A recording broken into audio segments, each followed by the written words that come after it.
बिस्मिल्लाहिर्रहमानिर्रहीम। अस्सलाम वालेकुम डियर स्टूडेंट, कैसे हैं आप सब। उम्मीद है कि आप सब खैरियत से होंगे। Welcome back to my YouTube channel. आज हमने जी रियल एनालिसिस 1 का lecture number 2 chapter number 2 Robert G Bartle की बुक से जो है वो स्टार्ट करना है। आज के लेक्चर में हम थ्योरम 2.1.2 जो है वो स्टार्ट करेंगे। तो लेक्चर स्टार्ट करने से पहले जी आप सबसे मेरी गुजारिश है कि आप सब मेरे इस चैनल को लाजमी सब्सक्राइब करें ताकि आपको मेरी आने वाली न्यू वीडियो जो है वो बर वक्त पहुँच सके। तो चलते हैं जी अपने लेक्चर की तरफ। तो थ्योरम है जी मेरे पास थ्योरम 2.1.2। इस थ्योरम के अंदर हमने जो लेक्चर नंबर 1 के अंदर प्रॉपर्टीज़ पढ़ी थी तो ये यहाँ पे मैं इसके अंदर यूटिलाइज़ करूँगा और आपने भी हर स्टेप के अंदर यूटिलाइज़ करनी है। तो स्टेटमेंट है जी, स्टेटमेंट पार्ट ए जी, if z and a are element in real number with z plus a is equal to a then z is equal to 0। B part है जी, if u and b not equal to 0 are element in real number with u dot b is equal to b then u is equal to 1। C part है जी मेरे पास, if a belong to real number then a dot 0 is equal to 0 होना चाहिए। तो proof है जी मेरे पास। सबसे पहले जी पार्ट ए का जी, पार्ट ए का स्टार्ट करेंगे।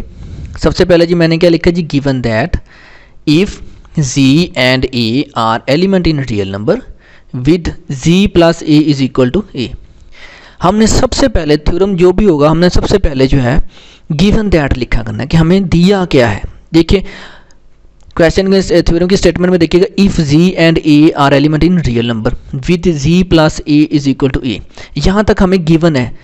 देन से आगे आगे जब भी आपके पास कोई थ्योरम आएगा तो देन से आगे आगे जितना भी होगा वो हमें गिवन होगा, हमने वो लाजमी यहाँ पे लिखना है, जो मर्जी हो जाए। ठीक है, ये आपने लाजमी लिखा करना है। Given that if z and a are elements in real number with z plus a is equal to a है, then we have to prove that हमने साबित क्या करना है, जो then से आगे वाला होगा यानी कि z is equal to 0। तो ये मेरे पास क्या होगा, z is equal to 0, ये हमने साबित करना है। यानी कि हमने साबित करना, हमें तो पता है कि a प्लस a को उठा के उधर ले जाते हैं जी, माइनस a तो ये 0 हो जाए, लेकिन ये कैसे हुआ ये हमने प्रॉपर्टीज़ लगा के साबित करना है। ठीक है, जो मैंने लेक्चर नंबर 1 में आपको पढ़ाई थी। चलें जी, कंसीडर फर्ज कर लिया मैंने कहा जी z इज इक्वल टू किसके बराबर है, z के। मैंने कहा जी z is equal to z plus 0। मैंने z के अंदर 0 को ऐड कर दिया। अब आप देखें यहाँ पे मैंने 0 ऐड किया। ठीक है, जब 0 यहाँ पे ऐड किया, मैंने ये 0 क्यों ऐड किया, क्योंकि मुझे यहाँ पे मैंने z प्लस a बनाना है। तो वो कैसे बनता है, देखिए यहाँ पे मैंने 0 ऐड किया, z is equal z plus 0। तो यहाँ पे कौन सी प्रॉपर्टी यूज हुई, एग्जिस्टेंस ऑफ 0 एलिमेंट। अब मैंने क्या किया, मैंने कहा जी next z is equal to z plus, अब 0 की जगह पे क्या लिखा जी, जी a plus minus a into और ब्रैकेट बंद। ठीक है, तो ये यहाँ पे ये जो मैंने प्रॉपर्टी यूज़ की है ये कौन सी, एग्जिस्टेंस ऑफ नेगेटिव एलिमेंट। देख लें, मैंने 0 जब ऐड किया तो एग्जिस्टेंस ऑफ 0 एलिमेंट लिखा, फिर मैंने a प्लस माइनस a तो मैंने एग्जिस्टेंस ऑफ नेगेटिव एलिमेंट लिखा, क्योंकि ये वाली प्रॉपर्टी यूज़ हुई। ठीक, उसके बाद अब ये देखिए ये वाली प्रॉपर्टी क्या है जी, z प्लस a, मैंने a को z के साथ लिखा और प्लस माइनस ये साथ अलग कर लिया। ये कौन सी प्रॉपर्टी है, तो ये एसोसिएटिव प्रॉपर्टी ऑफ एडिशन है।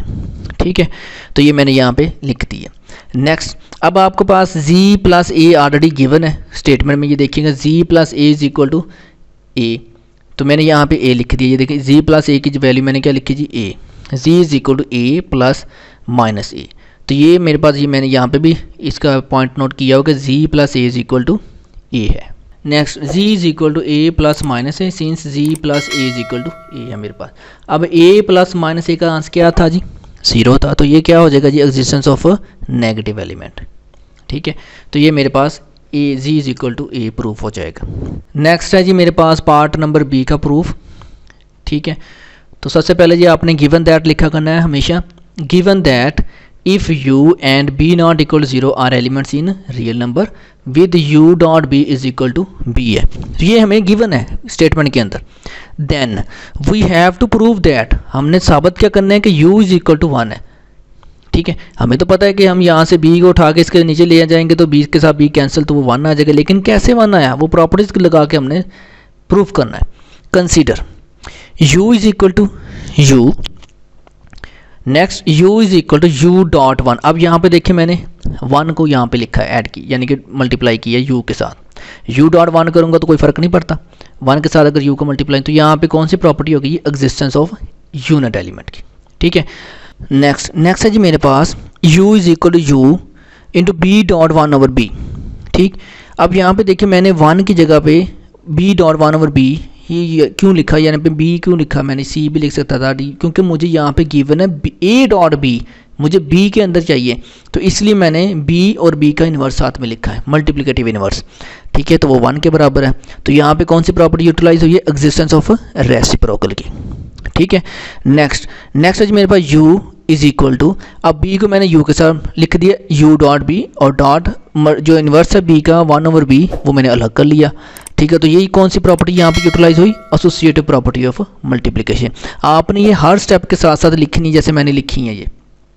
ठीक है, next u is equal to, अब u डॉट b हमें गिवन है, ये देखिए लिखा हो u dot b is equal to b हमें गिवन है, तो ये लिखा मैंने b डॉट 1 और b, ये वैसे के वैसे, तो ये यहाँ पे कौन सी प्रॉपर्टी ये यूज़ की है मैंने, यानी कि प्रॉपर्टी नहीं, ये गिवन है जी, u dot b is equal to b आएगा।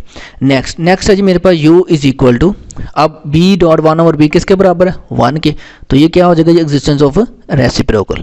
तो यही हमने साबित करना था कि u इज इक्वल टू 1 के बराबर है, ये देखिए ये प्रूफ करना था, तो ये मेरा प्रूफ हो जाएगा। नेक्स्ट है जी मेरे पास पार्ट सी का प्रूफ। ठीक है, तो इसका प्रूफ देखिएगा जी, गिवन दैट, सबसे पहले हमने गिवन दैट लिखा करना है जी, if a belong to real number then we have to prove that, हमने साबित करना है कि a dot 0 is equal to 0 है।